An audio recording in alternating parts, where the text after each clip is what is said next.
სულ რამდენიმე დღის წინ მე მამა გავხდი და წუხად პირველი რამე გავატარე ჩემ შვილთან და როცა პოლიტიკური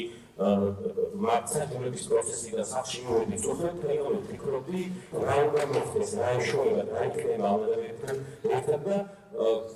ძალიან ბუნებრივად უნდა ვფიქრი, რომ მე მინდა ჩემი შვილი ამ ადამიანებს დაემყაროს, მინდა რომ ამ ცეცხლად შესაძლებლობა მინდა ეძებოს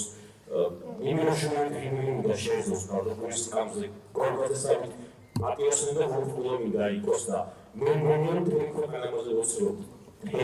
საუკუნე ბოლო ალბათ და არ უნდა ზოგადად შვილი ამცი ფორმაში ჩასწრულ კრიმინალი იყოს, რომელიც მოსახლეობრივი მანქანიდან ხმამაღალმოყარაკით დემონსტრანტებს აკიდებს მაგალითად და ჩვენს მომავალს ვასამართლებთ ახლა ეს არ არის პროცესი, სადაც რაიმე ბრალდობობის საქმე მიმდინარეობს, ჩვენ ვასამართლებთ და თქვენ ასამართლებთ შვილებს, რომლებიც ასეთები გვინდოდა ყოფილიყვნენ და ასეთები გაუზარდეთ თავისუფლები, მემხილები, უშიშრები და ახლა იმისგან რომ არცი კონკრეტული პოლიტიკური მიზნის მისაღწევად მათი აქ ყოფნა არის მიზანშეწონილი და ჩაითვალა მიზანშეწონილია სწორედ ავტობუსებთან ისინი იქ სადაც ახლა არიან. რაც შეეხება წმინდა სამართლებრივ ნაწილს პატიმრობ სამართლებრივ ჩვენ პრინციპში ამას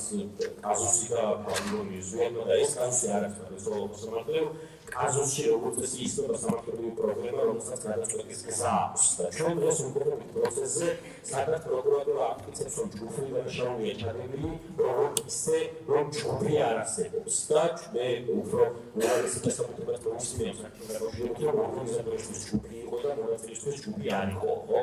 რომ წარმოიდგენია სამართლებრივი დასაბუთება რომელსაც შეუძლია თქვას რომ ორგანიზატორების ჯგუფი გვაქვს საქმე